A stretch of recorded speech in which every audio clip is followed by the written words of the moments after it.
Allahyarham Adam Yaakob. Pernahkah kita mendengar namanya sebelum ini? Beliau adalah seorang tukang kasut yang tidak pernah lekang bercerita soal kemerdekaan negara dan kisah perjuangannya menentang pengganas komunis suatu ketika dahulu. Namun di sebalik kelibat sebagai tukang kasut, Adam adalah penerima anugerah tertinggi, Military Medal, atas kejayaannya menumpaskan pengganas komunis menusuk pisau bayonet ke tubuh 2 orang pengganas komunis di Sungai Perak sekitar tahun 1954.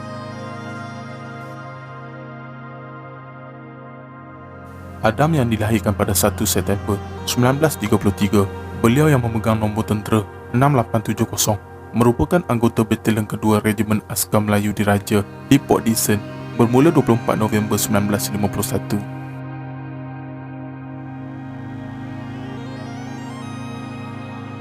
Selepas menamatkan latihan rekrut pada 12 Jun 1952, Adam terlibat dalam pelbagai operasi yang dilaksanakan oleh pasukannya.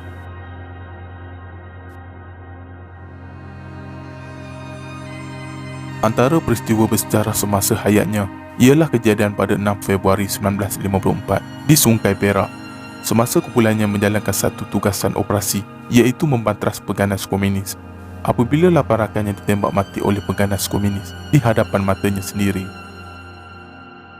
Selepas daripada itu, 2 pengganas komunis telah memasuki kedudukan serah hendap dari arah yang tidak diduga jaraknya, menyebabkan Adam tidak dapat melepaskan tembakan kerana bimbang terkena anggota kumpulannya sendiri.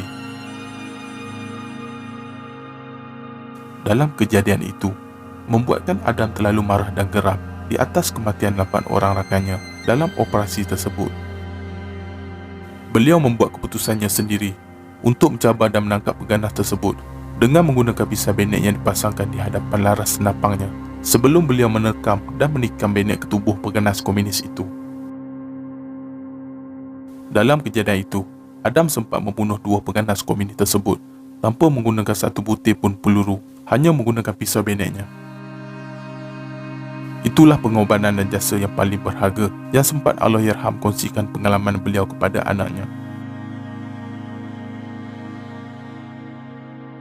Rakyat perlu sedar keamanan yang kita nikmati sekarang bukan boleh didapati dengan mudah, tetapi melalui pertumpahan darah prajurit serta pahlawan terdahulu, kata Amirul Adam anak kepada seorang perwira, iaitu Allahyarham Adam Yaakob.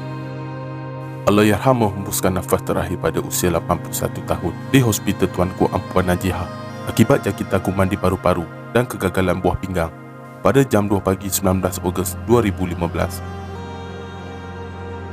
Amirul, seorang tukang kasut di tengah pekan Kuala Pilah, sempat berkongsi kisah yang dilalui arwah bapanya sepanjang berkhidmat bersama Regimen Askar Melayu ketika itu.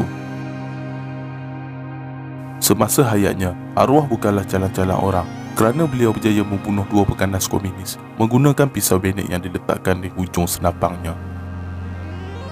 Tindakan berani mati beliau membunuh pengganas komunis ketika itu mendapat sokongan pegawai memerintah batalion kedua Regimen Askar Melayu Diraja, Lieutenant Colonel J.G. Atkinson, dan beliau menerima anugerah tertinggi Military Medal pada tanggal 5 Mei 1954. Penganugerahan Military Medal disampaikan oleh Pesuruhan Jaya Tinggi British di Tanah Melayu ketika itu, Sir Donald McGillivray, di King House Kuala Lumpur pada tahun 1956. Anaknya Amirul memberitahu, jenazah Adam dikebumikan di tanah perkuburan Islam Kampung Gunung Pasir, Negeri Sembilan. Menurut arwah, generasi sekarang amat beruntung kerana dilahirkan dalam serba mewah, mudah mencari wang, atau dengan erti kata yang lain, semua terhidang di hadapan mata, katanya. Namun arwah ayahnya tidak pernah menyalahkan sesiapa kerana itulah yang dinamakan perubahan zaman yang membawa kepada keamanan dan kemajuan negara.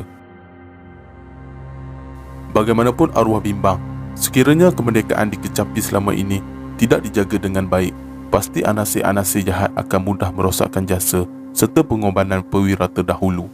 Arwah berpesan, nilai kemerdekaan yang kita nikmati sekarang tidak boleh dibeli dengan wang ringgit, katanya.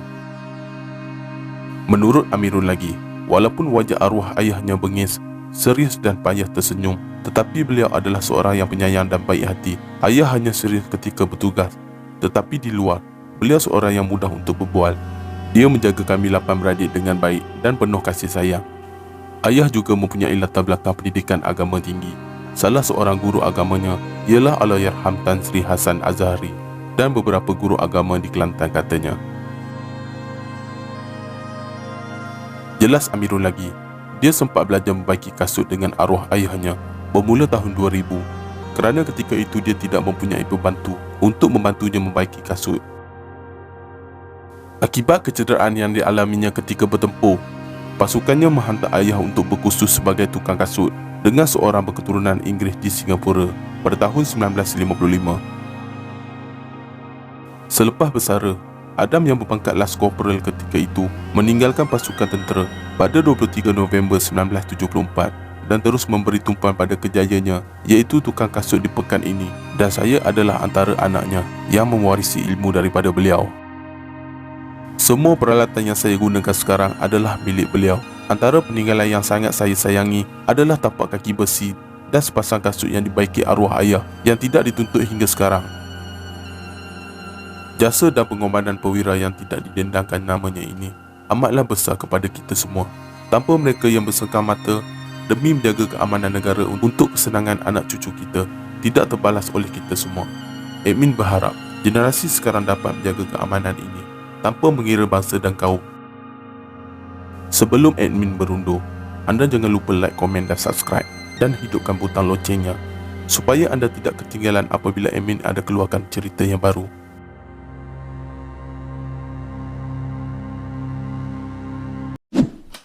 Sekian, terima kasih.